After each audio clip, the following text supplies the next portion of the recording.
Praise the Lord. Hallelujah. കർത്താവ് നിങ്ങളെ ധാരാളമായി അനുഗ്രഹിക്കട്ടെ. വീണ്ടും നിങ്ങളുടെ കൂടെ ദൈവവചനവുമായിട്ടായിരിക്കും. ദൈവവചനത്തെ ഒരുമിച്ച് ചിന്തിക്കാനായിട്ട് കർത്താവ് നമുക്ക് വീണ്ടും സാവകാശം നൽകിയതിനായി ഞാൻ കർത്താവിന്റെ സ്തോത്രം ചെയ്യുന്നു. കർത്താവിന്റെ വചനത്തെക്കുറിച്ച് നമ്മൾ വായിക്കുമ്പോൾ, വചനം എല്ലാവറ്റിനെയും സൃഷ്ടിച്ചത് ദൈവവചനമാണെന്ന വചനത്തിൽ പറയുന്നു. വചനത്താൽ സകലതും സൃഷ്ടിക്കപ്പെട്ടു. നമ്മുടെ ഈ പ്രോഗ്രാമിന് തന്നെ പ്രധാന ഉദ്ദേശം എന്ന് പറയുന്നത് വചനത്തിലേക്ക് മടങ്ങി വരിക എന്ന തീമിനെ ബേസ് ചെയ്തുകൊണ്ടാണ് നമ്മൾ ഈ ശുശ്രൂഷകളെല്ലാം ഓരോ എപ്പിസോഡും നമ്മൾ നിങ്ങളുടെ മുമ്പിൽ ഹല്ലേലൂയ ദൈവവചനമായിട്ട് ഓരോ എപ്പിസോഡിലും നിങ്ങളുടെ മുമ്പിൽ വന്നിരിക്കുമ്പോൾ അകത്തുള്ള ചിന്ത ഇതാണ്: നമ്മുടെ ഉള്ളിൽ ആ ദൈവവചനത്തിലേക്ക് നമ്മൾ മടങ്ങി വരണം. ഇന്നത്തെ കാലത്ത് നമ്മൾ നോക്കിക്കഴിഞ്ഞാൽ കർത്താവിന്റെ സാന്നിധ്യത്തെ വിലയിരുത്താനായിട്ട് ഇന്ന് ഹല്ലേലൂയ ലോകം മനുഷ്യരും പലരും പല കാര്യങ്ങളെ വെച്ചാണ് ദൈവ സാന്നിധ്യത്തെ മനസ്സിലാക്കുന്നത്. ചിലർ പറയും അവിടെ നടന്ന അത്ഭുതങ്ങളെല്ലാം കർത്താവ് അവിടെ ഉണ്ടായിരുന്നു എന്നതിന് അടയാളമാണ്. നിശ്ചയമായിട്ടും കർത്താവുള്ളിടത്ത് അത്ഭുതങ്ങൾ നടക്കും. അതെ, നിശ്ചയമായിട്ടും നടക്കും. ഇല്ലെങ്കിൽ എനിക്ക് പ്രത്യേകമായ ചില അനുഭവങ്ങൾ ശരീരത്തിലുണ്ടായി, ഞാനൊരു ദർശനം കണ്ടു, അതുകൊണ്ട് കർത്താവ് അവിടെ ഉണ്ടായിരുന്നു എന്ന് എനിക്ക് ഉറപ്പാണ്. തീർച്ചയായിട്ടും പ്രിയപ്പെട്ടവരെ, ദൈവസാന്നിധ്യം ഉള്ളിടത്ത് നമ്മൾ ദർശനങ്ങളെ കാണും, നമുക്ക് സൂപ്പർ നാച്ചുറൽ എക്സ്പീരിയൻസുകൾ ഉണ്ടാകും, പ്രകൃത്യാതീതമായ അനുഭവങ്ങൾ ഉണ്ടാകും. അതിലൊന്നും ഒരു തെറ്റ് നമുക്ക് പറയാൻ സാധ്യമല്ല. അത് നിശ്ചയമായിട്ടും അങ്ങനെ സംഭവിക്കാം, അങ്ങനെ അനുഭവിക്കാം. ചിലപ്പോഴേ ചിലർ പറയും ഇന്നത്തെ ആ ദൂത് വളരെ കറക്റ്റായിരുന്നു, അത് ഇങ്ങനെയായിരുന്നു, അങ്ങനെയായിരുന്നു, അതുകൊണ്ട് എനിക്ക് ഉറപ്പാണ് കർത്താവ് അവിടെ ഉണ്ടായിരുന്നു എന്ന് എനിക്ക് നിശ്ചയമാണ്. പലരും പറയുന്ന ഒരു കാര്യമാണ്. പ്രിയപ്പെട്ടവർ, ഞാൻ പറയുന്നത് ഹല്ലേലൂയ ആമേൻ, കർത്താവ് അവന്റെ സാന്നിധ്യത്തെ ഉറപ്പിക്കുക എന്ന് പറയുന്നത് ദൈവവചനത്തിന്റെ അടിസ്ഥാനത്തിൽ. വചനമാണ് കർത്താവിന്റെ സാന്നിധ്യത്തിന്റെ ഉറപ്പ്. അപ്പൊ എല്ലാത്തിനെയും അടിസ്ഥാനം വചനമായിരിക്കണം. വചനത്തിൽ നിൽക്കുമ്പോൾ, ആ വചനത്തിൽ നമ്മൾ വളർന്നു വരുമ്പോൾ, വചനത്താൽ നമ്മൾ പിടിക്കപ്പെടുമ്പോൾ, വചനത്താൽ നമ്മൾ സ്വാധീനിക്കപ്പെടുമ്പോൾ, വചനത്താൽ നമ്മുടെ ജീവിതത്തിൽ രൂപാന്തരം ഉണ്ടാകുമ്പോൾ അവിടെ അത്ഭുതങ്ങൾ നടക്കും, പ്രവചനങ്ങൾ ഉണ്ടാകും, നമുക്ക് പ്രകൃത്യാതീതമായ അനുഭവങ്ങൾ ഉണ്ടാകും, നമ്മൾ ചില ദർശനങ്ങൾ കണ്ടെന്ന് പറയാം. ഇതെല്ലാം സംഭവിക്കും. പക്ഷെ ഇതിൻ്റെ എല്ലാം അടിസ്ഥാനം ദൈവത്തിന്റെ വചനമാണ്. നാം എത്രത്തോളം ദൈവവചനത്തോട് ചേർന്നിരിക്കുന്നു, എത്രത്തോളം ദൈവവചനത്തെ നമ്മുടെ ജീവിതത്തിന്റെ ഭാഗമാക്കി മാറ്റുന്നു, അത്രത്തോളം നമ്മുടെ ജീവിതത്തിനകത്ത് ഹല്ലേലൂയ അവസ്ഥകൾക്ക് മാറ്റം വരുന്നത് കാണാൻ സാധിക്കും. അതുകൊണ്ട് തന്നെ വചനത്തിന് നമ്മുടെ കുടുംബ പ്രാർത്ഥനകളിൽ ആകട്ടെ, നമ്മുടെ ആരാധനകളിലാകട്ടെ, എല്ലായിടത്തും, നമ്മുടെ എല്ലാത്തിനുപരി നമ്മുടെ വ്യക്തിപരമായ ജീവിതത്തിൽ, ദൈനംദിന ജീവിതത്തിൽ പോലും ദൈവവചനത്തിന് വളരെയേറെ പ്രാധാന്യം നിങ്ങൾ കൊടുക്കുമ്പോൾ നിശ്ചയമായിട്ട് നിങ്ങളുടെ ജീവിതത്തിൽ ഓരോ നിമിഷവും നിങ്ങൾക്ക് കാണാൻ സാധിക്കും നമ്മുടെ കൂടെ പ്രവർത്തിക്കുന്ന കർത്താവിനെ, നമ്മുടെ ജീവിതങ്ങളിൽ ഇടപെടുന്ന കർത്താവിനെ നമുക്ക് ആ വചനത്തിലൂടെ നമുക്ക് കാണാൻ കഴിയും. അതുകൊണ്ട് പ്രിയപ്പെട്ടവർ, നമ്മുടെ ജീവിതത്തിനകത്ത് ഇന്ന് പല കാര്യങ്ങൾ മുഖാന്തരം, പല കാരണങ്ങൾ നിമിത്തം ദൈവവചനത്തിൽ നിന്ന് ദൈവമക്കൾ മാറിപ്പോയിക്കൊണ്ടിരിക്കുക. ദൈവവചനം എന്ന് പറയുമ്പോൾ ഞാൻ പറയുന്നത് പല മുഖാന്തരങ്ങളിലൂടെ ദൈവവചനം സംസാരിക്കപ്പെടും. അത് ചില ശുശ്രൂഷകളിലൂടെ നിങ്ങൾക്ക് കേൾക്കാം, അതുപോലെ ചില സോഷ്യൽ മീഡിയയിലൂടെ നിങ്ങൾ കേട്ടേക്കാം, മാസ് മീഡിയയിലൂടെ നിങ്ങൾ കേട്ടേക്കാം, അതുപോലെ തന്നെ പുസ്തകങ്ങൾ വായിക്കുമ്പോൾ, അതുപോലെ തന്നെ ദൈവവചനത്തിലൂടെ ഒക്കെ ദൈവവചനം നമുക്ക് കേൾക്കാൻ സാധിക്കാം. വചനത്തിനകത്ത് എന്നോട് സംസാരിക്കുന്ന ദൈവവചനത്തില്, ആ ദൈവവചനത്തെ കുറിച്ച് നമ്മൾ യോഹന്നാന്റെ സുവിശേഷം 1-ാം അധ്യായം 1-ാം വാക്യവും 2-ാം വാക്യവും 3-ാം വാക്യവും എല്ലാം എഴുതിയിരിക്കുന്നത് എങ്ങനെയാണ്? ആദിയിൽ വചനം ഉണ്ടായിരുന്നു, വചനം ദൈവത്തോടു കൂടിയായിരുന്നു, വചനം ദൈവമായിരുന്നു, ഉളവായതൊന്നും അവനെ കൂടാതെ ഉളവായതല്ല, അവനാലാണ് സകലവും ഉളവായത്. വചനത്താൽ. ആ വചനം, എപ്പോഴും വചനം, ആദിയിൽ വചനം ഉണ്ടായിരുന്നു, വചനം ദൈവത്തോടു കൂടിയായിരുന്നു, വചനം ദൈവമായിരുന്നു. അത് സംശയാസ്പദമായ നിലയിലല്ല പറയുന്നത്, ഉറപ്പോടെ നിസ്സംശയം പറയുകയാണ് വചനം ദൈവമാണ്. അതായത് പ്രിയപ്പെട്ടവർ, നമ്മൾ ഈ വചനത്തെ കേൾക്കുമ്പോൾ വചനത്തിന്റെ അതിന്റെ അർത്ഥവും പൊരുളും നാം മനസ്സിലാക്കി, ആ വചനത്തിന്റെ യഥാർത്ഥ അർത്ഥത്തെ നമ്മൾ മനസ്സിലാക്കി, അതിന്റെ ഉത്ഭവവും ഉറവിടവും അതിന്റെ മൂലഭാഷയിൽ ഇങ്ങനെയാണ് എഴുതിയത്, അങ്ങനെയാണ് ഇത്. ശരിയാ പ്രിയപ്പെട്ടവരെ, അതെല്ലാം ശരിയാ. പക്ഷേ ഈ ദൈവവചനം നമുക്ക് നൽകപ്പെട്ടതിന്റെ പ്രധാനപ്പെട്ട ഉദ്ദേശം എന്താണെന്ന് മനസ്സിലാക്കുമ്പോഴാണ് ഈ വചനം നാം എങ്ങനെയാണ് മനസ്സിലാക്കേണ്ടത് എന്ന് നമ്മുടെ ഉള്ളില് തിരിച്ചറിവ് കൊണ്ടുവരുന്നത്. യോഹന്നാന്റെ സുവിശേഷം അതിന്റെ 20-ാമത്തെ അധ്യായത്തില് അതിന്റെ 30-ാം വാക്യം 31-ാം വാക്യം, ഈ പുസ്തകത്തിൽ എഴുതിയിരിക്കുന്ന അല്ലാതെ മറ്റ് അനേക അടയാളങ്ങളും യേശു തന്റെ ശിഷ്യന്മാർ കാണുക ചെയ്തു. എന്നാൽ യേശു ദൈവപുത്രനായ ക്രിസ്തു എന്ന് നിങ്ങൾ വിശ്വസിക്കേണ്ടതിന്, വിശ്വസിച്ചിട്ട് അവന്റെ നാമത്തിൽ നിങ്ങൾക്ക് ജീവൻ ഉണ്ടാകേണ്ടതിന് ഇത് എഴുതിയിരിക്കുന്നു.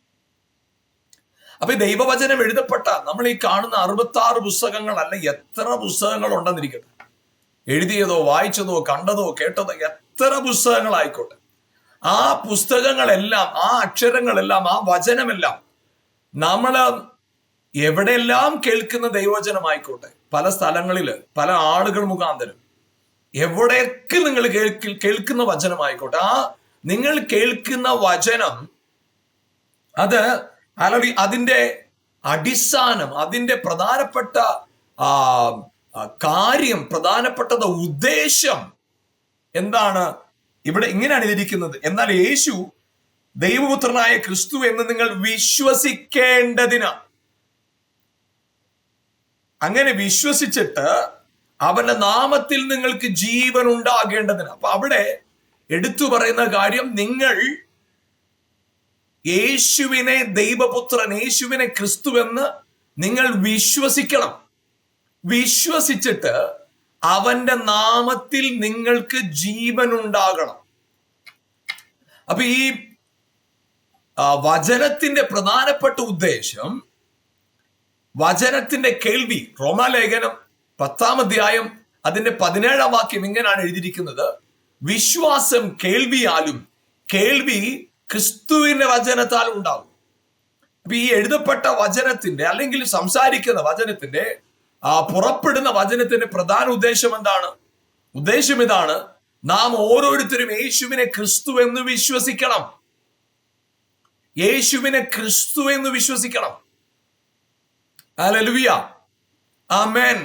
അപ്പൊ അവിടെ നമ്മുടെ അകത്തുണ്ടാകേണ്ട വിശ്വാസം, യേശു ക്രിസ്തു ദൈവത്തിന്റെ പുത്രൻ എന്ന വിശ്വാസം. ഒരു വ്യക്തി യേശുവിനെ ക്രിസ്തു എന്ന് വിശ്വസിക്കുമ്പോൾ, യോഹന്നാന്റെ സുവിശേഷം 1-ാം അധ്യായത്തില് 12-ാം വാക്യം പറയുന്നത്, അവനെ കൈക്കൊണ്ട് അവൻ നാമത്തിൽ വിശ്വസിക്കുന്ന ഏവർക്കും ദൈവ മക്കളാകുവാനുള്ള അധികാരം നൽകപ്പെട്ടിരിക്കുക.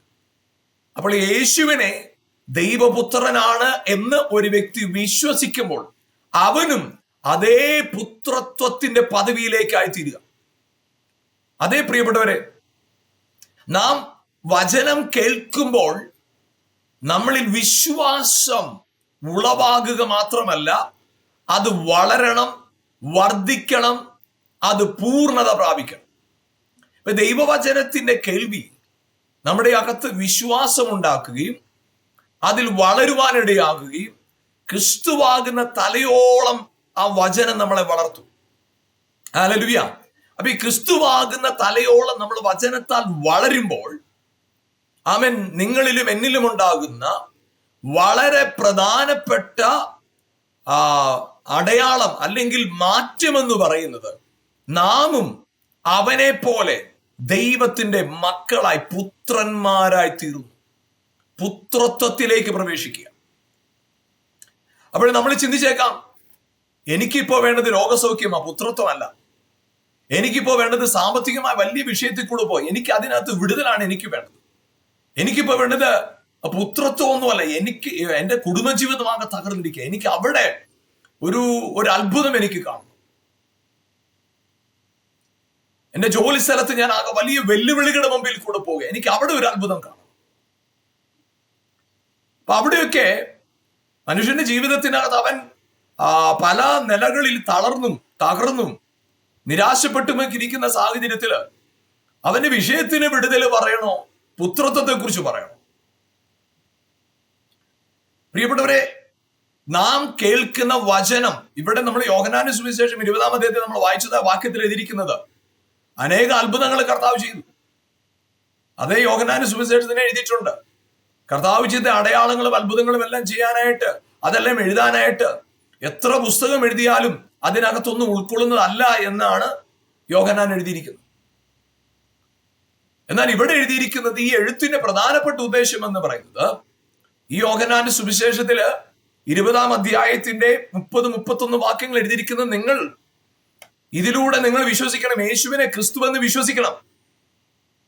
വിശ്വസിച്ചിട്ട് അവന്റെ നാമത്തിലുള്ള വിശ്വാസത്താൽ നിങ്ങൾക്ക് ജീവൻ ഉണ്ടാകണം. Praise God.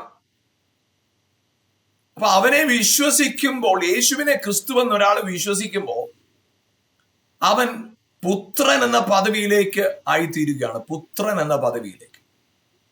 ഈ പുത്രൻ എന്ന പദവിയുടെ പ്രത്യേകത എന്താണ്? അതാണ് നമ്മൾ മനസ്സിലാക്കണം. ഞാൻ ആദ്യം സൂചിപ്പിച്ചല്ലോ, അതായത് എനിക്ക് രോഗസൗഖ്യമാണ് വേണ്ടത്, എനിക്ക് സാമ്പത്തികമായ വലിയ വെല്ലുവിളികളുടെ മുമ്പിൽ കൂടെ പോകുന്ന എനിക്ക് പുത്രത്വത്തെ കുറിച്ചൊന്നും അറിഞ്ഞിട്ട് എനിക്ക് വലിയ കാര്യമൊന്നും. എന്റെ ജീവിതത്തിലെ ദൈനംദിന ജീവിതത്തിലുള്ള വെല്ലുവിളികളിൽ നിന്ന് എനിക്ക് പുറത്തു വരാനുള്ള അതിനുള്ള സൊല്യൂഷനാണ് എനിക്ക് വേണ്ടത്. അവിടെയാണ് ഒരു വിടുതൽ വേണ്ടതെന്ന് പലരും പറയുമ്പോൾ, പ്രിയപ്പെട്ടവരെ, നിങ്ങൾ മറക്കരുത്, അത് നിശ്ചയമായിട്ടും നമ്മുടെ ദൈനംദിന ജീവിതത്തിലുള്ള വിഷയങ്ങൾക്ക് പരിഹാരം ഉണ്ടായേ പറ്റൂ. അത് കർത്താവ് ചെയ്യും. പക്ഷേ ഇവിടെ നമ്മുടെ രോഗസൗഖ്യത്തിന് വേണ്ടിയുള്ള വിശ്വാസത്തെ കുറിച്ചല്ല ഇവിടെ പറയുന്നത്. സാമ്പത്തിക വിടുതലിന് വേണ്ടിയുള്ള വിശ്വാസത്തെ കുറിച്ചും അല്ല ഇവിടെ പറയുന്നത്. ഇവിടെ പറയുന്നത് പുത്രത്വത്തിലെത്താനുള്ള വിശ്വാസം. യേശുവിനെ ക്രിസ്തു എന്നൊരുവൻ വിശ്വസിക്കുമ്പോൾ അവൻ പുത്രനായി തീർന്നു, മകനായി തീർന്നു. ഹല്ലേലൂയ. നമ്മൾ ഈ മക്കളായി തീരുക എന്ന് പറയുമ്പോൾ, ഗലാത്യ ലേഖനത്തില് അവിടെ ഇങ്ങനെയാണ് വചനത്തിൽ എഴുതിയിരിക്കുന്നത്, നിങ്ങൾ മക്കളാണ്. അതിന്റെ 5-ാമത്തെ അധ്യായത്തില്, ഗലാത്യ ലേഖനം അതിന്റെ 5-ാമത്തെ അധ്യായത്തിൽ നമ്മൾ വായിക്കുമ്പോൾ അവിടെ പറയുന്ന ഒരു കാര്യം ഇതാണ്: നിങ്ങൾ മക്കളാണ്. ആ മക്കൾ എന്ന് പറയുന്ന ആ വാക്കിന് പകരമായിട്ട് അവിടെ ഉപയോഗിച്ചിരിക്കുന്ന ഒരു വാക്കിനാണ് അതിന്റെ 1-ാമത്തെ വാക്യം. സ്വാതന്ത്ര്യത്തിനായിട്ട് ക്രിസ്തു നിങ്ങളെ സ്വതന്ത്രരാക്കി. ഈ സ്വാതന്ത്ര്യം എന്ന് പറയുമ്പോൾ നമ്മൾ പെട്ടെന്ന് ചിന്തിക്കുന്നത് ചങ്ങലകൾ അഴിച്ച്, കയറഴിച്ച്, അല്ലെങ്കിൽ അപ്പോസ്തലനായ പൗലോസും ശീലാസും കാരാഗ്രഹത്തിൽ കിടന്നപ്പോ കാരാഗ്രഹത്തിന്റെ വാതിൽ തുറന്ന് പുറത്തു കൊണ്ടുവന്ന സ്വാതന്ത്ര്യം, ആ സ്വാതന്ത്ര്യത്തെ നമ്മൾ പെട്ടെന്ന് ചിന്തിക്കും. എന്നാല് ദൈവവചനത്തിൽ സ്വാതന്ത്ര്യം എന്ന് കാണുമ്പോൾ നമ്മൾ മനസ്സിലാക്കേണ്ട ഒരു കാര്യം, നമ്മൾ ചിന്തിച്ചു നോക്കുക. ഒരു ഉന്നതനായ ഉദ്യോഗസ്ഥൻ, ആ ഉന്നതനായ ഉദ്യോഗസ്ഥന്റെ അടുക്കല് അനേകര് പല അപ്രൂവലുകൾക്കും റെക്കമെൻഡേഷനും അതുപോലെ പല അറ്റസ്റ്റേഷനും ഒക്കെ ആളുകൾ ഇങ്ങനെ വെയിറ്റ് ചെയ്യും. അവരെല്ലാം വളരെ ഫോർമലായിട്ട് മുമ്പേ തന്നെ അദ്ദേഹത്തെ കാണാനുള്ള അനുവാദം വാങ്ങിക്കണം, ആ സമയത്ത് അവിടെ എത്തണം. അത് വിശേഷമായ ഒരു വ്യക്തിയാണെങ്കിൽ അതിൻ്റെതായ പ്രോട്ടോകോളുകളുണ്ട്, അതെല്ലാം മാനിക്കപ്പെട്ട് വേണം ആ വ്യക്തി അവിടെ എത്താൻ. എന്നാൽ ചിന്തിച്ചു നോക്കുക, ആ ഉന്നതനായ അധികാരിയുടെ സ്വന്തം മകൻ, അവന് ആ പിതാവിന്റെ അടുക്കൽ പോകാനോ പിതാവിനോട് സംസാരിക്കാനോ പിതാവിന്റെ വകകളോ സ്വാതന്ത്ര്യത്തോടെ എടുക്കാനോ ഉപയോഗിക്കാനോ അദ്ദേഹത്തിന്റെ വാഹനം ഉപയോഗിക്കാനോ അദ്ദേഹത്തിന്റെ കൈ പിടിച്ച് നടക്കാനോ അദ്ദേഹത്തോട് വളരെ വളരെ സ്നേഹത്തോടെ സംസാരിക്കാനോ ഒന്നും, ചിലപ്പോ മക്കൾ ചിലപ്പോൾ അധികാരത്തോടെ സംസാരിക്കും സ്നേഹത്തിൽ, ഇതിനൊന്നും ഒരു പ്രോട്ടോക്കോളും ഇല്ല. ആ മകന് പിതാവിനോടുള്ള ഫ്രീഡം ഇല്ലേ, ആ സ്വാതന്ത്ര്യമാണ് ക്രിസ്തു നമുക്ക് വരുത്തിയ സ്വാതന്ത്ര്യം. കെട്ടുകൾ അഴിച്ച സ്വാതന്ത്ര്യം, രോഗം മാറ്റിയ സ്വാതന്ത്ര്യം, ശാപത്തിന്റെ വിടുതൽ. പ്രിയപ്പെട്ടവരെ, ഞാൻ പറയട്ടെ, ഇതെല്ലാം കൂടെ ഒറ്റ കാര്യത്തിനകത്തുണ്ട്, പുത്രത്വത്തിന്റെ അകത്തുണ്ട്. അപ്പൊ നമ്മൾ വിശ്വസിക്കേണ്ടത് എന്തിനാ? ഞാൻ ദൈവത്തിന്റെ മകനാണെന്ന് വിശ്വസിക്കണം. അത് ഗലാത്യ ലേഖനം 4-ാം അധ്യായത്തിൽ നമുക്ക് ആ വചനത്തിൽ വായിക്കാനായിട്ട് സാധിക്കും. ഞാനത് വായിക്കാം. അതിന്റെ 1-ാമത്തെ വാക്യം: അവകാശി സർവ്വത്തിനും യജമാനെങ്കിലും ശിശുവായിരിക്കുന്നിടത്തോളം ദാസനേക്കാൾ ഒട്ടും വിശേഷതയുള്ളവനല്ല. അപ്പോൾ അവകാശിയെ കുറിച്ച് പറയണം. അവകാശിയുടെ ആ പദവി, അവകാശി സർവത്തിനും യജമാനൻ. Is the master of all things. അവൻ സകലത്തിനും യജമാനൻ, സകലത്തെയും വാഴുന്നവൻ. ഹല്ലേലൂയ. ആരാണ് അവകാശി? സർവത്തിനും യജമാനൻ. Praise God. അവകാശി. ആരാണ് അവകാശി? ആരാണ് അവകാശി? അവകാശി ആരാണെന്ന് ഹല്ലേലൂയ ദൈവവചനത്തിൽ എഴുതിയിരിക്കുന്ന 6-ാം വാക്യം 7-ാം വാക്യം, ഇത് ഗലാത്യ ലേഖനത്തിന്റെ തന്നെ 4-ാം അധ്യായത്തിന്റെ 6-ാം വാക്യം 7-ാം വാക്യം: നിങ്ങൾ മക്കളാകൊണ്ട്. നിങ്ങൾ ആരാണ്? മക്കൾ. നമ്മൾ ആരാ? മക്കൾ. We are children of God. നമ്മൾ ദൈവത്തിന്റെ മക്കളാ. ഈ മക്കൾ എന്ന് പറയുന്ന പദവി എങ്ങനെ വന്നതാ? അത് ഒന്ന് മനസ്സിലാക്കാനായിട്ട് 4-ാമത്തെ വാക്യം നിങ്ങൾ മനസ്സിലാക്കണം. എന്നാൽ കാലസമ്പൂർണത വന്നപ്പോൾ, കാലസമ്പൂർണത വന്നപ്പോൾ ഹല്ലേലൂയ, ദൈവം തന്റെ പുത്രനെ, ആമേൻ, ദൈവം തന്റെ പുത്രനെ എപ്പോഴാ അയച്ചത്? കാലസമ്പൂർണത വന്നപ്പോൾ ദൈവം തന്റെ പുത്രനെ, ഹല്ലേലൂയ, സ്ത്രീയിൽ നിന്നും ജനിച്ചവനായി, ന്യായപ്രമാണത്തിന് കീഴിൽ ജനിച്ചവനായി നിയോഗിച്ചയച്ചത്. അവൻ ന്യായപ്രമാണത്തിന് കീഴുള്ളവരെ വിലയ്ക്ക് വാങ്ങിയിട്ട് നാം പുത്രത്വം പ്രാപിക്കേണ്ടതിന് തന്നെ. അപ്പൊ ഞാൻ മകനായി തീർന്നു, ഞാൻ പുത്രനായി തീർന്നത് എങ്ങനെയാ? എന്റെ പ്രവർത്തികളോ, എന്റെ ഓട്ടമോ, എന്റെ സമർപ്പണമോ, എന്റെ വിശ്വസ്തതയോ ഒന്നുമല്ല എന്നെ പുത്രത്വത്തിലേക്ക് കൊണ്ടുവന്നത്. എന്നെ പുത്രത്വത്തിലേക്ക് കൊണ്ടുവന്നത് പിതാവായ ദൈവം കാലസമ്പൂർണതയിൽ തന്റെ പുത്രനെ ഈ ഭൂമിയിലേക്ക് അയച്ച്, ഹല്ലേലൂയ, ന്യായപ്രമാണത്തിന് കീഴായിരുന്ന നമ്മെ വിലയ്ക്ക് വാങ്ങി നാം പുത്രത്വം പ്രാപിക്കേണ്ടതിന് തന്നെ. അപ്പൊ അത് കർത്താവ് ചെയ്യേണ്ട, സ്വർഗം ചെയ്യേണ്ടത് മുഴുവൻ സ്വർഗം ചെയ്തു കഴിഞ്ഞു. കർത്താവിന്റെ പ്രവൃത്തി കർത്താവ് ചെയ്ത് തികച്ചു കഴിഞ്ഞു. അത് പൂർത്തീകരിക്കപ്പെട്ടു. അത് സംഭവിച്ചു കഴിഞ്ഞു. ഇനി അതിനുവേണ്ടി ഒരു കാത്തിരിപ്പില്ല. ഇനി അതിനുവേണ്ടി പ്രവർത്തികളില്ല. അതിനുവേണ്ടി ആമേൻ ചില ആമേൻ യാഗങ്ങളോ ഇല്ലെങ്കിൽ നേർച്ച കാഴ്ചകളോ ഒന്നും അവിടെ ഇല്ല. അവിടെ എന്താണ് സംഭവിച്ചത്? യേശുക്രിസ്തുവിന്റെ യാഗത്തിലൂടെ നമ്മെ വിലയ്ക്ക് വാങ്ങി പുത്രത്വം പ്രാപിക്കേണ്ടതിന്. അതെ, അത് സംഭവിച്ചു കഴിഞ്ഞു. പക്ഷേ ആ സംഭവിച്ച, നമുക്ക് ലഭിച്ച പുത്രത്വം, നമുക്ക് വേണ്ടി ഒരുക്കിയിട്ടുള്ള പുത്രത്വം ഞാൻ പ്രാപിക്കണമെങ്കിൽ എന്താ ഞാൻ ചെയ്യേണ്ടത്? ഞാൻ ചെയ്യേണ്ട ഒറ്റ കാര്യം ഇതേ ഉള്ളൂ: വിശ്വസിക്കുക. അതാണ് പുത്രത്വം പ്രാപിക്കേണ്ടതിന് അവനെ കൈക്കൊണ്ടവരുടെ നാമത്തിൽ വിശ്വസിക്കുന്നവർ പുത്രന്മാരാ. ഈ വചനത്തിലെ പ്രധാനപ്പെട്ട ഉദ്ദേശം അതാണെന്ന്. നാം മക്കളായി തീരണം. ക്രിസ്തുവിലെ വിശ്വാസത്താൽ നിങ്ങൾ ദൈവത്തിന്റെ മക്കളായി തീരണം. ക്രിസ്തുവിലെ വിശ്വാസത്താൽ നിങ്ങൾ ഞാനും ദൈവത്തിന്റെ മക്കൾ എന്ന് പറയുന്ന പദവിയിലേക്ക് ഉയർത്തപ്പെട്ടവരാണ്. ഹല്ലേലൂയ. ആ പദവി നിങ്ങളുടെയും എന്റെയും അവകാശമാണ്. ആ പദവിയിലേക്ക് വരാനായിട്ട് ഒറ്റ കാര്യം, ഈ കേൾക്കുന്ന വചനത്തെ വിശ്വസിക്കണം.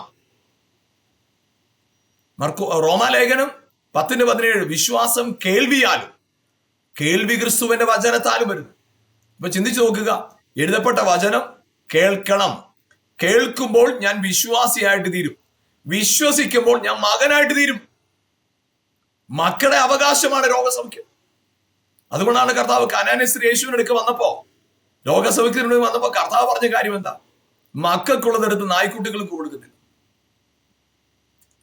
അപ്പം രോഗസൗഖ്യം മക്കളുടെ അവകാശമാണ്, മക്കളുടെ അവകാശമാണ്.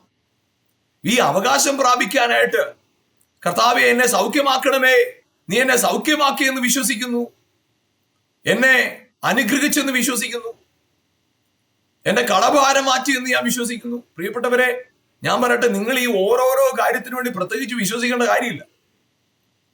നിങ്ങളൊരു ചിന്തിച്ചു നോക്കുക, നിങ്ങൾ ഒരു ഹോട്ടലിൽ ചെന്ന് ബൊഫെ, നിങ്ങൾ ഉച്ചഭക്ഷണത്തിന് ബൊഫെ അതിന്റെ ടോക്കൺ എടുത്തെന്നിരിക്കട്ടെ, അല്ലെങ്കിൽ അത് നിങ്ങൾ ഓർഡർ ചെയ്തു, നിങ്ങൾ അവിടെ കയറി അതിന്റെ പണം കൊടുത്തു. അവിടെ ഇനി ആ ബൊഫയ്ക്ക് നിങ്ങൾ ആ ഉച്ചഭക്ഷണത്തിന് പണം നിങ്ങൾ കൊടുത്തു കഴിഞ്ഞാൽ ഇനി അവിടെ ഇരിക്കുന്ന ഓരോ വിഭവങ്ങൾക്കും പ്രത്യേകം നിങ്ങളുടെ കയ്യിൽ നിന്ന് പണം അവര് വാങ്ങിക്കത്തില്ല.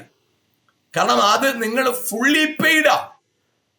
പുത്രത്വത്തിന്റെ അകത്ത് നിങ്ങളുടെ രോഗസൗഖ്യമുണ്ട്, നിങ്ങളുടെ സാമ്പത്തിക വിടുതലുണ്ട്, നിങ്ങളുടെ അനുഗ്രഹമുണ്ട്,